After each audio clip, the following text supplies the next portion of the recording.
Hi. Just threw basically the wheels and tyres on, front brakes, which because I've done the adapters now for the radial mount AP calipers. So caliper on the front at the moment, so kind of then eventually be at the back side, basically just swap the uprights from left to right. It was just the way they had them on the car, so I was just trying to confirm the steering arm and the clearances for the track rod, which obviously would be attached to this side, but here, before I machine these lugs off here, which are for the original, lug mount, the Z06 caliper. I machine them off basically so I can then throw this adapter on. Before I machine them off, because I machined quite a bit of this away here, I just wanted to make sure that I'd got, I didn't machine anything off that I didn't want to. And as it happens, I do want to actually keep a small section of this. Instead of machining this back to about 2 mil from this line here, I'm actually going to keep a small section of this and put a single bolt in. Basically, there'll be one bolt coming in from here. It'll also locate on 2 bolts here and there, and one there. So the steering arm will come forward, and then basically where the joint sits in double shear, there'll be a single bolt before you put the track rod end point in. You'll put a single bolt into sideways into the upright. So glad I looked, should we say? Because I'd have machined that off and then been a little bit annoyed that I could have used it. So I'll do that in due course, as they say. But under the heading of measure 17 times and cut once, I screwed up slightly. These lovely front wishbones, yes. They're just going to hack them up tomorrow. Note the small problem. Put our ruler here. Let's just steer an angle straight. We unfortunately have 40 millimeters there. Shocked the friggin' hell out of me. And for about an hour, I had to scratch my head to figure out why the hell I've made a mistake. But I threw all 4 wheels on at this point, thinking, what the hell have I done? And I've got the same dimension here. Rears are fine. Yes, there's a bit of a step here, but they haven't got the rotors. So basically these wheels will be about 8 to 10 millimeters spaced out anyway with the rotor. So rears, fine. Fronts, I somehow managed to narrow the track by about 30 millimeters aside, which, to be honest, I've just spent probably 3.5, 4 hours now just double checking every single thing that I've done to find out where the hell I made a mistake. And it looked like I made a mistake very early on, and I've compounded that error, and I've kept compounding that error. I did a little sim of the front geometry, which had all the pickup points. It had the points for the rotor and the disc, and then I did a centre of the wheel line to basically give us what theoretically should be close to centre of the contact patch point, so I could work out my roll centres and work out basically everything on the front suspension, swing arm length, etc., etc. Swing arm length, by the way, if you didn't know, there's a theoretical point from the bottom ball joint through that point there to a theoretical point over here, which is met by the other wishbone. So you can imagine you drill 2 lines through those 2 wishbones. They will eventually converge, or in this setup, they will eventually converge over the other side of the car to a point in the middle of space. That point from there back to the ball joint there is what's called the swing arm length. And in this car, it's close to 3 meters. Now, you want to be apparently somewhere between 2.5 and 3.5 meters at static ride height for something in the ballpark of what's generally known to be pretty good. So I picked a meridian, bang, put it at 3 meters, and there we go. So I did all this sim in a 2D setup, so effectively I could put the car in, pitch the car at a 1, 2, 3 degrees roll to figure out what's happening to the roll center point. These theoretical points that you come out of here, which is basically, it says there's a point through the top ball joint and that pickle point, the line extended out.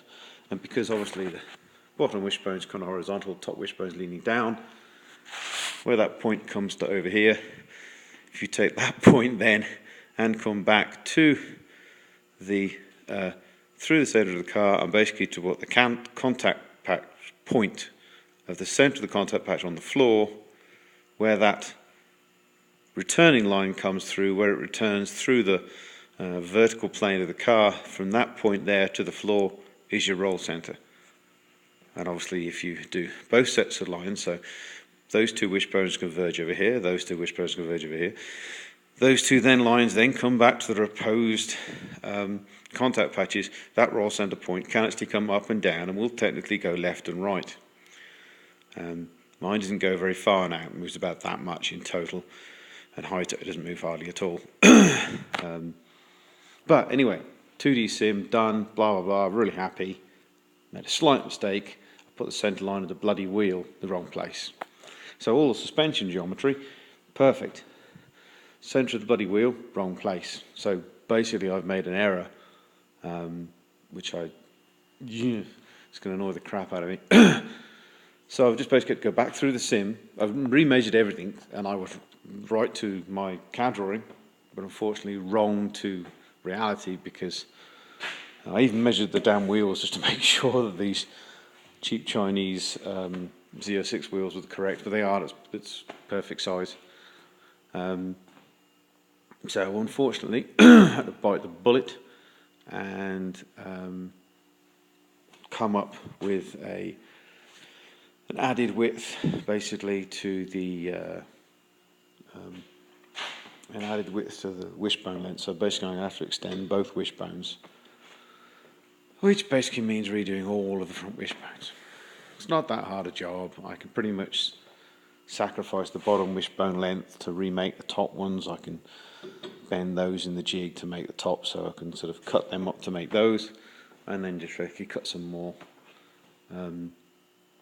steel to make the bottom ones, and I can reuse some of the brackets, and I can obviously reuse the ends and reuse these, but I've got all my lovely plates that I used to reinforce that, they're basically going to go in the bin, which is so probably about 2 or 3 days work in the trash bin. Really annoying, but glad I checked now before I did the steering. So I just redid the sim, added 30mm to both wishbones, or 30 at the bottom, I think it's 29 and something at the top. Got the camber correct on both wheels again. I lost about 4mm in roll center height by just adding the wishbone length. So to recreate the roll center that I wanted, basically this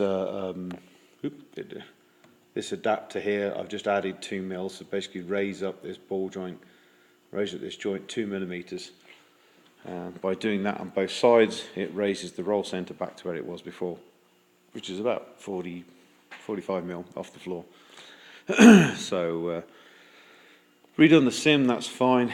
Put the sim information onto the CAD drawing. The CAD drawing was then okay, and then just did a sim again for steering up and down with the column locked, i.e. to simulate bump steer, and to be honest, it's made no difference at all. So pretty much adding 30mm to here, 30mm to the track rod, and 30mm to that it's altered. It's gone from being 0.01 of a degree change from rest to 60mm bump to 0.07 degrees of bang. So it's like, 7/100ths of a degree. So basically nothing. Now I can probably dial that out to virtually nothing when I've got my adjustable inner point here, because like I said before, the inner joint's probably going to turn out to be a rod on the inside, so I can actually adjust the effective length of the track on the rod very easily at half a turn increments. So it's 1/20th thread, so I can do 1/40th of an inch increments on that without too much trouble. So so I can probably dial the bump steer back down to completely nothing. So yeah, mistake by my part, annoying, lost a couple of days, but on a bonus it has cheered me up a little bit because I've put all the stuff in, and they've got plenty of room for the calipers, there's plenty of room up here, there's about 7 or 8 millimeters clearance to the caliper to these wheels. And just nice to see everything on, to be honest. Oh, yeah, let's come round the back.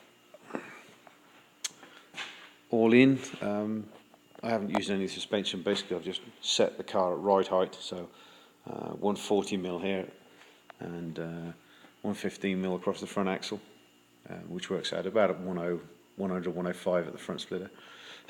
So, yes, annoying. A delay, definitely. End of the world? Nah, not really. Probably lost $100 in tube. Yes, because DOM tube over here is ridiculously expensive, but I won't harp on about that. That's, welcome to Calgary. So yeah, it's kind of wheels on. It's just nice to see some actual wheels on my car now. So right, back to cutting tube. But I have seen the front back on, which is cool. Have to do some bubbles here, which is going to be a bit of a pain. The suspension does come through, unfortunately, in these corners, so there's going to have to be I'll have to move that forward slightly or put a bubble on it. I'll probably just put a relief in the corner. And basically it's touching this corner here and this corner there. This rail here is basically further forward than it would normally be. And that's pushed it, unfortunately, a bit closer to this. Also, the fact that I've actually this portion here, we widened it. I think it was about 1 inch to 1.5 inches either side. We basically made the duct wider because we knew we were going to blank some of the middle out. But this is all to be morphed yet. Basically, I want to get on with the chassis. So yeah, annoying, but hey ho, not the end of the world. Was hopefully going to start playing with the pedals and to machine the actual steering arm itself, but I'll do the wishbones first. Ordered some parts from Summit today to finish off the steering itself, so hopefully by the time they come I'd have probably redone the wishbones, and then I can crack on with steering arm. Steering arm done, then I'll carry on with the pedals. Get the pedal box finished. At the moment it hasn't got any supports for the pedals, so I'll machine the pedals and get them done. And then hopefully by the time all that's finished, then maybe we have an engine back and I can concentrate back on finishing the engine mountings.